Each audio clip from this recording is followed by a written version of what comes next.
Assalamualaikum warahmatullahi wabarakatuh. Apa kabar untuk seluruh penonton video saya dari Sabang sampai Merauke? Semoga selalu diberi keberkahan rahmat, dimudahkan segala urusannya, dimudahkan rizkinya, serta diberi hidayah oleh Allah Subhanahu wa Ta'ala untuk orang-orang yang belum mendapatkannya. Kembali dalam video kali ini, saya akan membahas terkait kenapa Pak Lutfi bin Yahya harus mendirikan organisasi baru dan mufarokoh dari organisasi Torekoh yang sudah ada, yaitu Jatman. Nah, dalam video kali ini saya akan membahas alasan-alasan di mana alasan ini ada dalam kitab Ba'alawi, dan akhirnya saya jadi tahu bahwa langkah yang ditempuh oleh Pak Lutfi bin Yahya ini adalah sebuah anjuran atau perintah dari moyang-moyang mereka klan Ba'alawi. Namun sebelum masuk pada inti pembahasan, untuk seluruh penonton dari manapun kalian yang belum subscribe channel saya, silakan tekan tombol subscribe, kemudian like, serta share video ini ke teman-teman kalian semua, agar yang belum tahu menjadi tahu. Yakinlah bahwa munculnya channel ini semata-mata untuk memberi edukasi kepada seluruh muslim di Indonesia, agar tidak terjerat oleh doktrin-doktrin sesat yang dilancarkan oleh orang-orang yang mengklaim dirinya sebagai cucu Rasul dengan mengatasnamakan agama.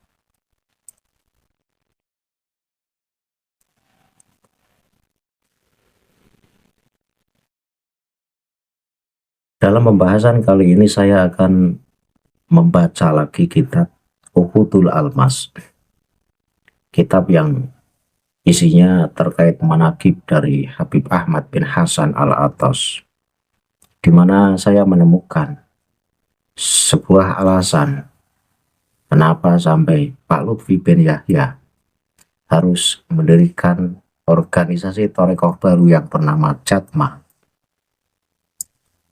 dan harus memisahkan diri dari organisasi yang dinaungi oleh PBNU. Ternyata dalam kitabnya ini memang ada instruksi, ada anjuran, di mana klan Ba'alawi ini tidak boleh dipimpin oleh orang lain, di mana klan Ba'alawi ini harus menjadi pemimpin, karena bangsawan ini tidak layak dipimpin oleh orang yang bukan bangsawan. Itulah salah satu alasan kenapa pada akhirnya Pak Lutfi bin Yahya harus membuat Torekoh baru. Nah, terkait jawabannya ada dalam kitab Uqudul Almas halaman 52 hingga halaman 53. Teksnya akan saya tampilkan di layar, kemudian akan saya baca sehingga penonton bisa ikut menyimak. Bismillahirrahmanirrahim. Wa qala radhiyallahu anhu, la yasihu li ahadin min ali Ba'alawi ayu khalifa al manhaja alladhi daraja alaihi aslafahu wa la ayyamila an tariqatihim wa siratihim bi ayat ba'a wa yanjar wa yalqa al qiyada likulli man yudai ataslika wa tahkima mimman tukhalifu siratahu wa tariqatahu tariqa Ali Abi Alawi wasirotahu. Jadi Habib Ahmad bin Hasan Al-Attas ini berkata, tidaklah sah bagi seseorang dari keluarga Ba'alawi untuk menyimpang dari Torekoh yang sudah ditempuh oleh para leluhurnya, dan tidak pula boleh menyimpang dari cara dan perilaku mereka dengan mengikuti, patuh, atau tunduk kepada kepemimpinan seseorang yang mengaku saleh dan menjadi hakim atau pemimpin yang perilaku dan caranya berbeda dari cara dan perilaku keluarga Abu Alawi. Nah, ini jelas bahwa dikatakan oleh Habib Ahmad bin Hasan Al-Attas, seluruh klan Ba'alawi ini tidak boleh menyimpang torekohnya dari torekoh leluhurnya, dan perilakunya ini tidak boleh menyimpang dari perilaku leluhurnya. Jadi harus mengikuti perilaku leluhurnya. Nah, kalau perilaku leluhurnya suka halu, ya berarti harus mengikuti kehaluannya. Kalau leluhurnya ini hobi membuat cerita-cerita khurafat, maka generasi yang ada sekarang pun ya hobi membuat cerita-cerita khurafat. Kemudian yang tidak kalah menarik bahwa mereka klan Ba'alawi ini tidak boleh mengikuti, patuh atau tunduk kepada kepemimpinan seseorang yang mengaku saleh sekalipun, atau yang menjadi hakim yang berbeda torekohnya dan torekoh Ba'alawi. Ini sebagai jawaban kenapa Pak Lutfi bin Yahya pada akhirnya harus mendirikan torekoh baru yang bernama Jatma. Karena satu, mungkin torekoh Jatman tidak sesuai dengan torekoh dari Ba'alawi. Kemudian, memang klan Ba'alawi ini tidak boleh tunduk, tidak boleh patuh, dan tidak boleh dipimpin oleh orang lain. Artinya, Ba'alawi harus berdiri sendiri, harus menjadi seorang pemimpin. Jadi Ba'alawi tidak boleh tunduk dengan siapapun. Ini perlu dicatat. Kemudian, li'anna tariqatahum hiya allati yashhadu li sihhatiha al-kitabu al-karimatu al-asharu al-maradiyatu wasiratu salafi al-kirami li'annahum talafu dhalika kholafan an-salafin was sunati wa aban anjadin ila nabi sallallahu alaihi wa alihi wasallam wa hum fi dhalika mutafawatuna famin fadilin wa afdolin wa kamilin wa akmalin. Karena metode mereka adalah metode yang telah disaksikan oleh Al-Quran. Artinya bahwa torekoh Ba'alawi adalah torekoh yang sudah disaksikan oleh Al-Quran. Artinya sesuai dengan jalan Al-Quran. Kemudian sesuai dengan jalan-jalan hadis yang sahih dan perilaku para salaf. Karena mereka telah mengikuti jalan ini dari generasi ke generasi, dan oleh sunnah dan oleh bapak demi bapak hingga Nabi Muhammad Shallallahu Alaihi Wasallam. Jadi Ba'alawi ini mengklaim bahwa torekohnya adalah torekoh yang disaksikan oleh Al-Quran. Artinya bahwa torekohnya adalah torekoh yang sejalan dengan firman Al-Quran.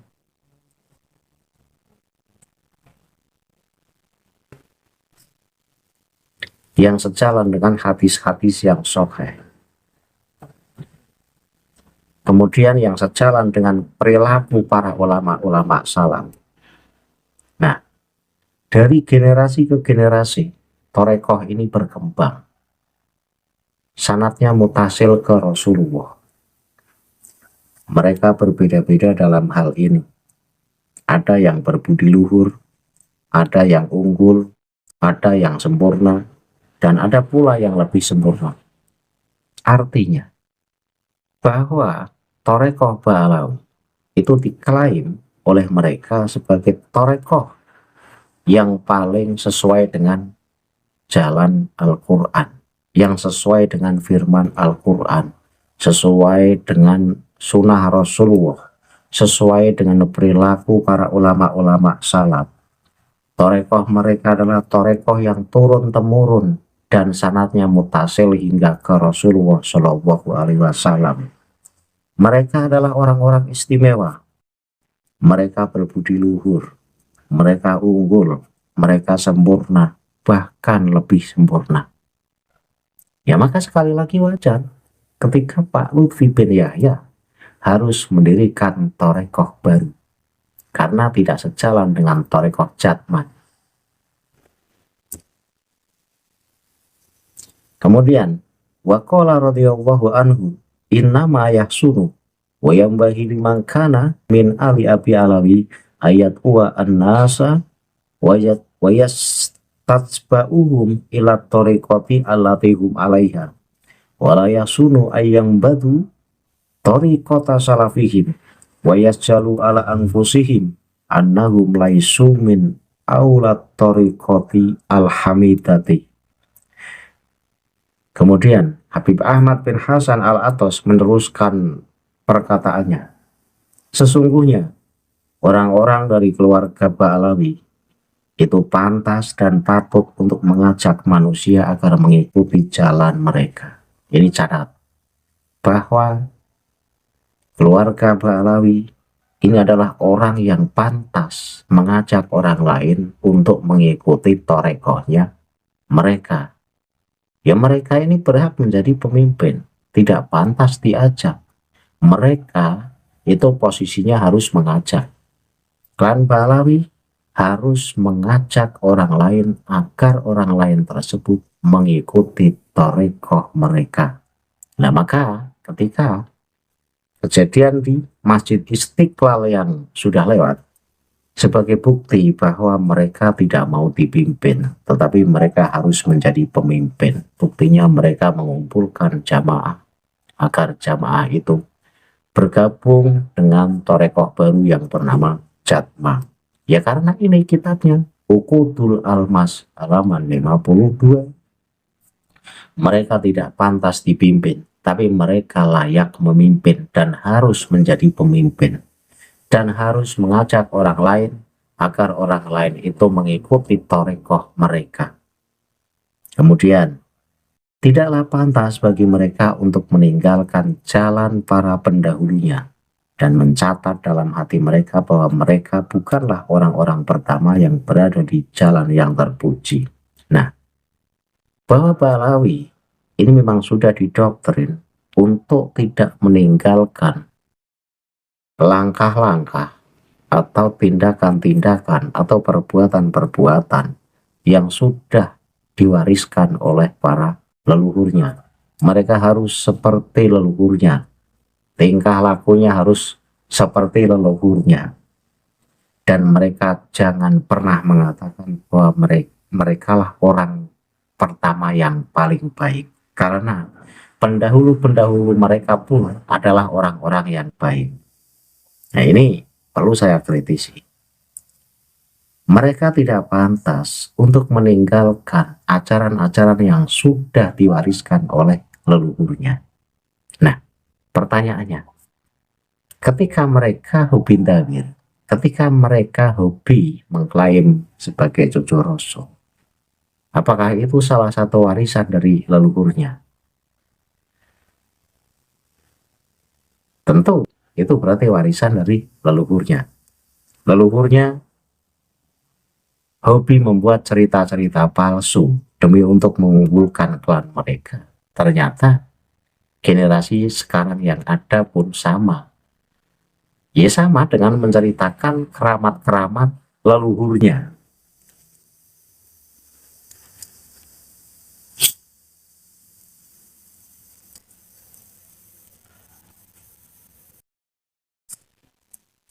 Mereka tidak boleh pede. Mereka tidak boleh pede bahwa mereka adalah orang-orang yang baik, yang pertama kali. Karena pendahulu-pendahulu mereka pun adalah orang-orang yang baik. Artinya, dari orang baik, maka akan melahirkan keturunan yang baik. Ini maksudnya begitu. Bahwa Ba'alawi adalah keturunan baik, dari orang baik, dan menghasilkan hasil yang baik. Kemudian saya lanjut. Allahumma illa ayakuna dzalika ala sabili tabaruki ma'a tamassukihim bisirati aslafihim wa timatihim alaiha wa ma'a dzalika fa innahu la yubariku li ahadin min ali abi alawi abadan idza taraha tariqata salafihi wa tazayya bi ghairi zayyihim radhiyallahu anhum Wa qala radhiyallahu anhu ma min ahli tariqin illa wa qad khalatu wa badalu wa khalafu hatta salafuhu ma ada ala abi alawi. Keberadaan Ba'alawi ini adalah hanya untuk mencari berkah sambil berpegang teguh dan bersandar pada jalan leluhur mereka. Jadi Ba'alawi itu hidupnya hanya untuk mencari berkah Allah sambil berpegang teguh dan bersandar pada jalan leluhur mereka. Akan tetapi tidak ada seorang pun dari keluarga Ba'alawi yang diberkati atau diberkahi jika mereka meninggalkan jalan para pendahulunya dan mengambil jalan selain jalannya. Semoga Allah meridhoi mereka. Nah, ini catat bahwa seluruh keturunan Ba'alawi ini tidak akan diberkahi jika menyimpang dari ajaran-ajaran leluhurnya. Sekali lagi, maka pantas ketika Pak Lutfi bin Yahya harus mufarokoh dari Torekoh Jatman, kemudian membuat Torekoh baru Jatma yang sesuai dengan yang sejalan dengan Torekoh para pendahulunya. Itu alasannya. Beliau Habib Ahmad bin Hasan Al-Atos ini berkata atau meneruskan perkataannya, tidak ada seorang pun di antara para pengikut tarekat yang tidak tercampur, mengubah dan menyimpang dari petunjuk para pendahulu mereka kecuali keluarga Ba'alawi. Nah, ini perlu dicatat lagi bahwa Torekoh Ba'alawi ini adalah Torekoh yang masih suci sesuai ajaran Rasulullah. Torekoh yang belum tercampur aduk, Torekoh yang belum terubah. Artinya ajaran-ajaran Rasulullah ini masih utuh di dalam Torekoh Ba'alawi. Dan Torekoh yang tidak menyimpang dari petunjuk para pendahulu mereka.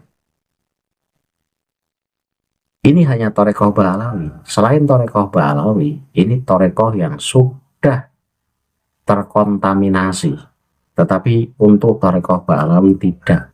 Torekoh yang masih utuh, suci, seperti Torekoh para pendahulunya yang diklaim sebagai Torekoh yang sesuai dengan ajaran Rasulullah. Luar biasa kan? Kemudian saya lanjut. Faulima anatori kota sadati ali Ba'alawi hiya siratullahil mustaqimu wa humul ladzina an'amallahu alaihim bi ta'atihi wa ta'ati rasulihi wa ma'iyatin nabiyina wa siddiqina wa syuhada'i wa sholihin wa husna ulaika rafiqa dzalikal fadlu minallah wa kafa billahi alaiha. Maka sudah diketahui bahwa tarekah keluarga Ba'alawi adalah jalan Allah yang lurus. Mereka adalah orang-orang yang telah Allah karuniai dengan ketaatan kepadanya dan Rasulnya, serta berada dalam rombongan para nabi, orang-orang jujur, para syuhada, dan orang-orang yang soleh. Dan sebaik-baik sahabat mereka, itulah karunia Allah dan Allah cukupkan untuk itu. Nih, jadi dikatakan bahwa Torekoh Ba'alawi adalah Torekoh yang paling lurus, Torekoh yang sejalan dengan jalan Allah, Torekoh yang sejalan dengan ajaran Rasulullah. Mereka berada dalam rombongan para nabi, berada dalam rombongan pada orang-orang yang jujur, berada dalam rombongan para syahid, berada dalam rombongan orang-orang yang saleh. Jadi Torekoh Ba'alawi ini tiada banding dan tiada tanding. Ya maka untuk PBNU jangan menyesal ketika Pak Lutfi bin Yahya harus mufarokoh dari Jatman, kemudian membuat Torekoh sendiri dengan nama Jatman. Kemudian pelan-pelan akan mencari masa agar masuk ke dalam Torekoh Jatma tersebut. Karena memang ajaran Ba'alawi semacam itu. Dan di sini dalam kitab Uqudul Almas halaman 52, halaman 53 mengatakan semacam itu. Mereka tidak pantas dipimpin, mereka tidak pantas tunduk kepada orang lain, mereka tidak pantas patuh kepada orang lain, tetapi mereka sangat pantas untuk menjadi pemimpin, dan mereka sangat pantas untuk mengajak orang lain agar mengikuti torekoh mereka. Dan ini sudah terbukti. Maka tindakan tegas ya saya serahkan kepada PBNU. PBNU mau bertindak seperti apa? Karena kitab Balawi mengatakan semacam itu. Mereka tidak mau diatur. Walaupun mereka mengaku sebagai NU, tapi mereka tidak mau tunduk pada aturan-aturan NU. Karena kitabnya mengatakan semacam itu. Mereka tidak layak dipimpin, tapi mereka layak memimpin. Itu kitab mengatakan semacam itu. Mereka merasa dirinya adalah bangsawan, sehingga tidak pantas ketika seorang bangsawan harus dipimpin oleh non-bangsawan. Maka kitab Uqudul Almas halaman 52, halaman 53 ini sudah cukup menjadi jawaban dan sudah cukup menjadi alasan. Sudah cukup menjadi jawaban dan sudah cukup memperjelas kenapa Pak Lutfi bin Yahya harus mendirikan torekoh baru. Tetapi ada yang perlu saya bahas, karena dalam kitab ini dikatakan mereka harus mengajak atau patut mengajak orang lain agar mengikuti torekoh mereka. Nah, setelah berdirinya Jatman, dan Jatman di situ harus mencari massa, mencari pengikut sebanyak-banyaknya. Tentu yang diincar oleh Pak Lutfi bin Yahya adalah warga Nahdliyin. Nah ini nanti bagaimana? Apakah warga NU itu nanti akan digembosi pelan-pelan sehingga masuk ke torekoh Ba'alawi dan akan terdoktrin dengan ajaran-ajaran Ba'alawi dan akan dicekoki doktrin yang mengatakan bahwa inilah torekoh yang paling lurus, inilah torekoh yang paling suci, torekoh yang belum terkontaminasi, torekoh yang masih murni seperti ajaran Rasulullah, berbeda dengan torekoh selain milik Ba'alawi yang sudah campur aduk, yang sudah dirombak, yang sudah tidak utuh lagi ajaran Rasulullah dalam torekoh tersebut. Ini hati-hati. Ini seharusnya menjadi kewaspadaan untuk para pemimpin elit di PBNU. Karena ketika kitab mereka sudah mengatakan, berarti ini secara tidak langsung ini adalah doktrin. Kitab ini adalah doktrin untuk seluruh klan Ba'alawi agar mereka seperti yang tertulis dalam kitab ini. Mereka harus memimpin. Mereka tidak boleh patuh dan tidak boleh tunduk kepada selain Ba'alawi. Tetapi mereka harus menjadi seorang pemimpin. Dan mereka harus mencari pengikut sebanyak-banyaknya agar mengikuti torekoh mereka. Karena mereka mengklaim torekoh mereka adalah torekoh yang paling suci, torekoh yang sesuai dengan firman Allah, torekoh yang sejalan dengan sunnah Rasulullah. Dan itu hanya torekoh Ba'alawi. Selain torekoh Ba'alawi tidak istimewa. Karena kitabnya mengatakan semacam itu. Yang paling istimewa adalah torekohnya Ba'alawi. Selain torekoh Ba'alawi tidak istimewa. Lah saya berpesan kepada para elit PBNU, biarkan Pak Lutfi bin Yahya mengurusi torekoh barunya. Tetapi yang paling penting PBNU adalah menghimbau kepada seluruh warga NU agar tidak masuk ke dalam torekoh tersebut. Itu adalah tugas para elit PBNU. Karena diakui atau tidak, NU pelan-pelan akan digerogoti. Dan ini sudah mulai tampak nyata. Dan ini tidak bisa disepelekan. Ingat loh, bahwa NU berdiri ini adalah melalui proses yang panjang dengan tatasan darah, dengan kucuran keringat para pendiri-pendirinya. Jangan sampai ketika NU sudah besar, justru mau digerogoti dan mau dirusak oleh penjajah.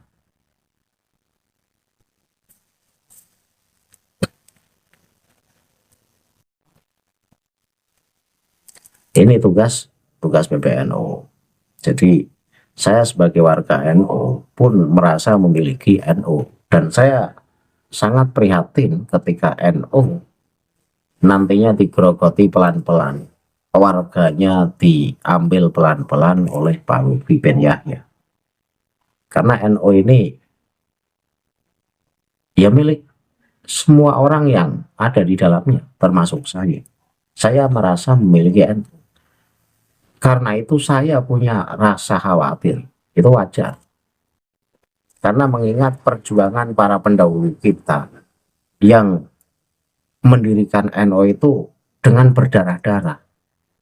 Ketika NU sudah menjadi besar seperti ini, kemudian digerogoti pelan-pelan, ini sama halnya kita tidak menghargai para pendirinya.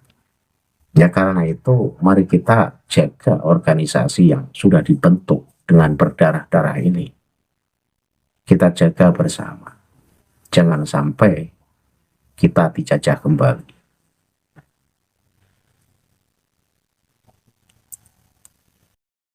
Cukup ya kajian kitab Uqudul Almas halaman 52, halaman 53. Dan ini menjadi sebuah jawaban atas pertanyaan dari seluruh umat NU atau seluruh orang NU di Indonesia, kenapa sampai Pak Lutfi membuat torekoh baru. Ternyata ya jawabannya ada di kitab Uqudul Almas halaman 52, halaman 53. Saya akhiri billahi taufik wal hidayah. Wassalamualaikum warahmatullahi wabarakatuh. Salam waras untuk seluruh muslim di Indonesia.